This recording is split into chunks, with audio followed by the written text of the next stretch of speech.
سی چیز رکاوٹ ہے اس کو بھی ہمیں سمجھنے کی توفیق عنایت فرمائے۔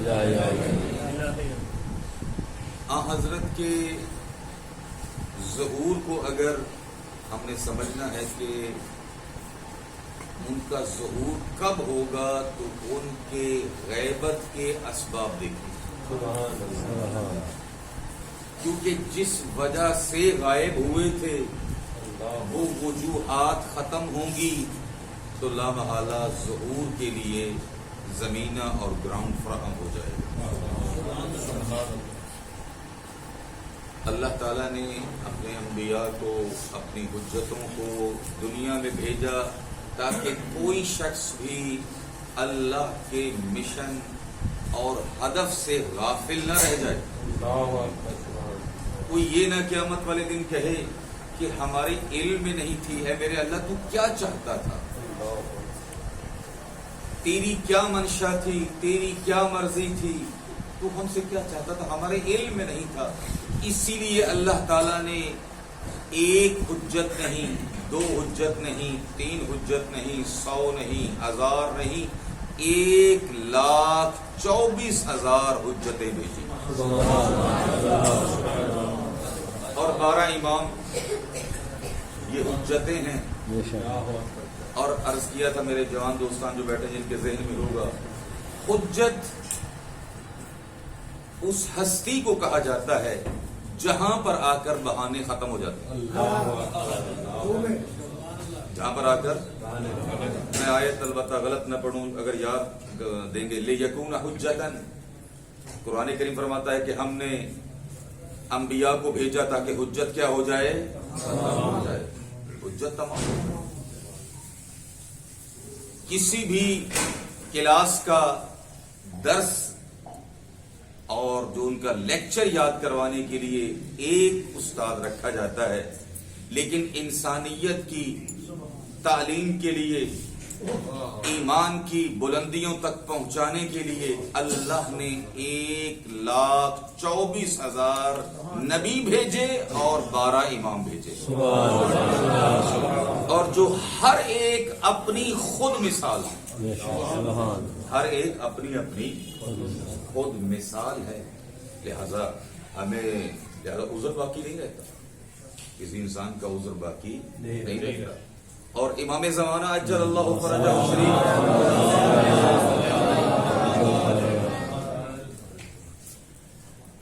کو اللہ نے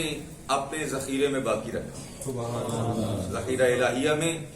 جو قیمتی ترین چیز ہے اس کا نام ہے امام مہدی اجل اللہ بقیت اللہ خیر لکم ان کنتم مؤمنین، اگر تم ایمان رکھتے ہو تو اللہ کا بقیہ جس کو اللہ نے بچایا ہوا ہے وہ تمہارے لیے بہتر ہے، وہ تمہارے لیے کیا ہے،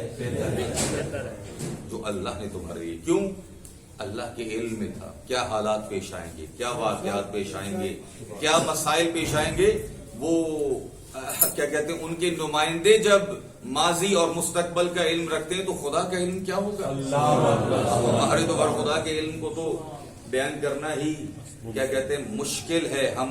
کیا کہتے ہیں کہ اس کو بیان نہیں کر سکتے، لیکن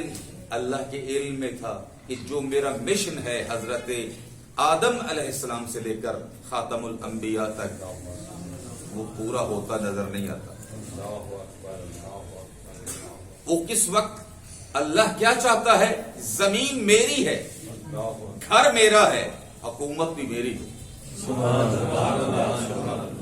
گھر میرا ہے، زمین کس کی ہے، قانون کس کا ہوگا۔ یہ بڑا سیدھا سادہ نقطہ ہے، کوئی اس میں لمبی چوڑی بات، ان الارض یرثها عبادی الصالحون، کہ میرے زمین کے وارث میرے صالح بندے ہیں، میرے صالح بندے، تمہارے صالح بندے نہیں، میرے صالح بندے، جب میرے ہیں تو پھر میں انتخاب کروں گا، تمہارا کام نہیں۔ یہ ایک بنیادی فرق ہے جو آیا کیا کہتے ہیں کہ جناب ابو الاعلی مودودی اور بندہ حکیم نے اس کو، بندہ حکیم نے ایک لفظ میں بیان کر دیا ہے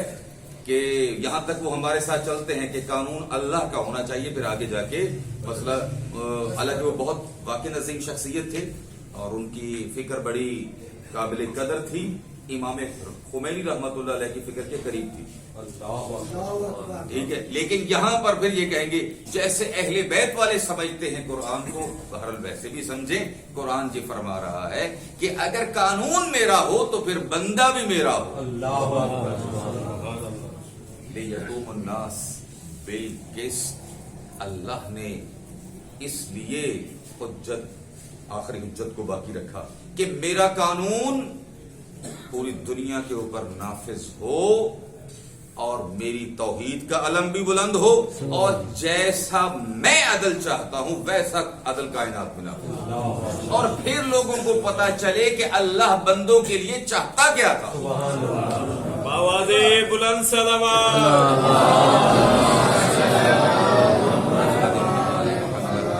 ہزاروں قوانین، ہزاروں دستورات آج تک آئے،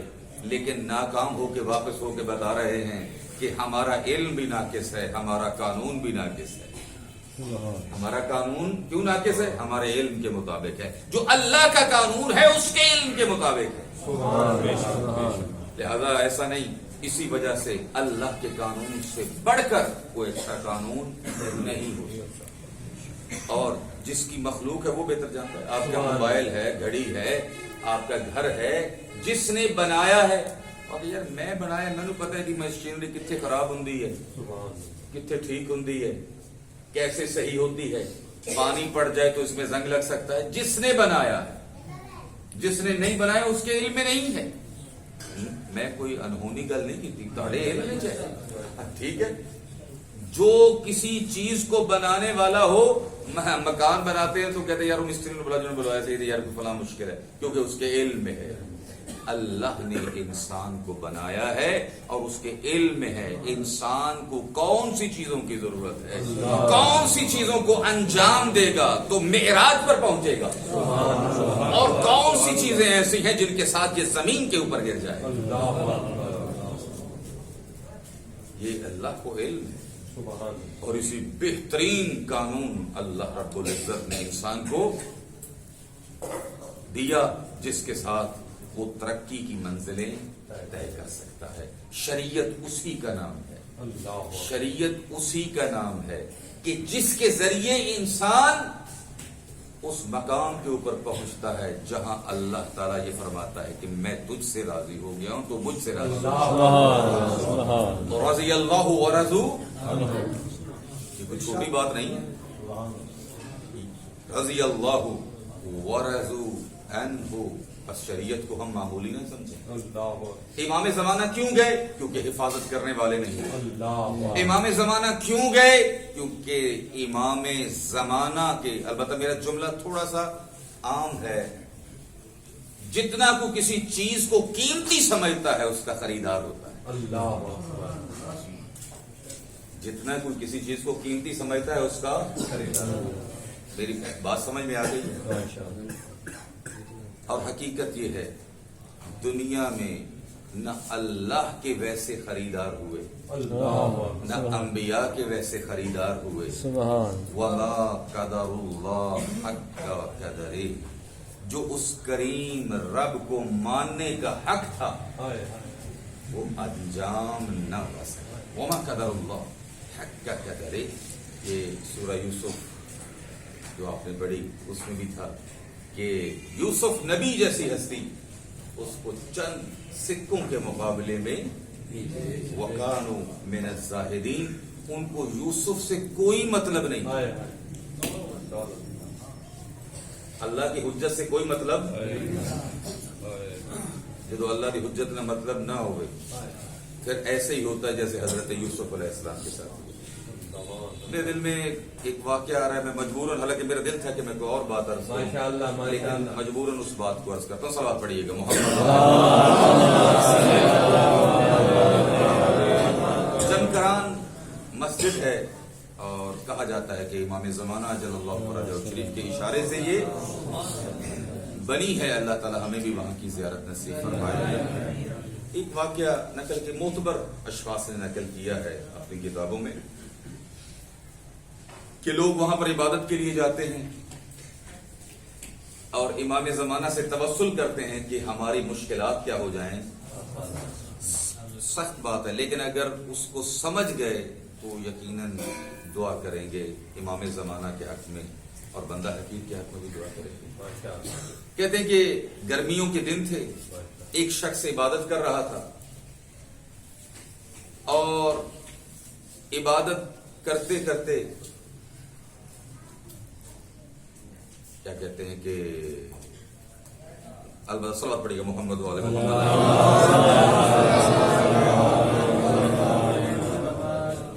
کوئی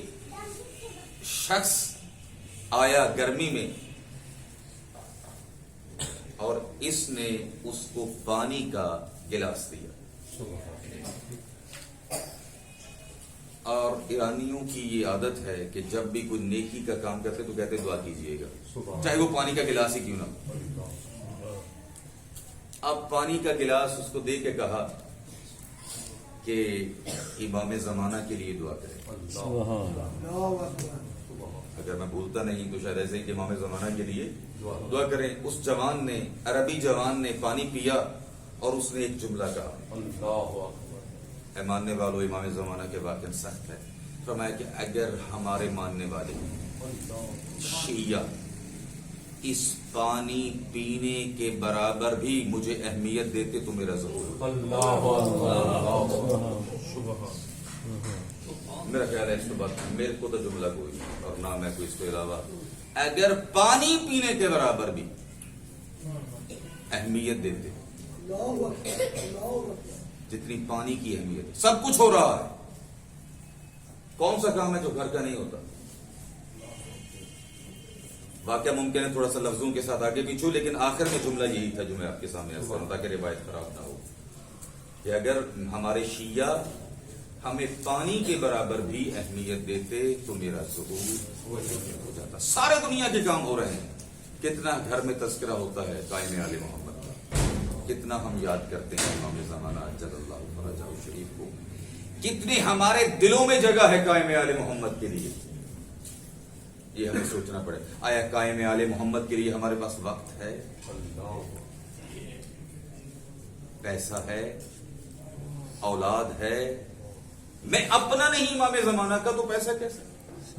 اولاد کیسے؟ آئے امام زمانہ اجل اللہ فرجہ شریف پاکیزہ جوان کو پسند کرتے ہیں یا جو گناہوں میں آلودہ ہو؟ تو 313 زیادہ تو نہیں، ٹھیک ہے، وجہ یہی ہے غفلتیں، اور یہی وجہ ہے کہ امام زمانہ اجل اللہ فرجہ شریف ہمارے گناہوں کے اوپر آنسو بہاتے، یہ ہے باقاعدہ روایات میں آنسو بہاتے۔ اور بڑا پیارا جملہ تھا، ایک ایرانی نے بڑے چھوٹے سے اسٹیکر بنائے تھے، اس وقت بندہ ہے کہ کو توفیق دی ہوئی، اس پہ لکھا ہوا تھا میرے جوانوں میرے دوستوں کو، میں اپنے لیے بھی، میں خصوصاً اپنے لیے عرض کرتا ہوں، آپ کے لیے عرض کروں، اس کے اوپر چھوٹا سا جملہ تھا، ترک گناہ یعنی لب خند مہدی، ترک گناہ لب خند مہدی، یعنی گناہ کو ترک کرو، امام زمانہ کے چہرے کے اوپر مسکراہٹ آئے، گناہوں کو ترک کرو، امام زمانہ اجل اللہ فرجہ شریف کے چہرے کے اوپر مسکراہٹ آئے گی۔ امام باوجود اس کے بارگاہ الہی میں عرض کرتے ہیں کہ میرے شیعہ بے شک گناہگار ہیں لیکن میرے اللہ ان کو بخش دے، اگر ان کے واقعہ دعا نہ ہو تو ہمارے لیے بڑی مصیبت ہے، لیکن ہمارے لیے یہ لازم ہے اس بات کو سمجھنا کہ کیا وجوہات ہیں کہ امام زمانہ جل اللہ فرجہ شریف کا ظہور نہیں ہو رہا۔ آیت اللہ حائری شرازی کا جملہ پہلے بھی عرض کیا، آج پھر عرض کر رہا ہوں، وہ فرماتے ہیں کہ جب غائب ہوئے تھے امام زمانہ، پہلے دلوں سے غائب ہوئے تھے پھر نظروں سے غائب ہوگا، اور جب ظہور کریں گے پہلے دلوں میں آئیں گے پھر سامنے آئیں گے۔ جتنے ہمارے دل میں، اور یہی وجہ ہے کہ روایات میں یہ بات ملتی ہے کہ جب 12ویں آقا کی غیبت ہوگی تو مؤمنین کے دلوں سے ان کی یاد ختم نہیں ہوگی،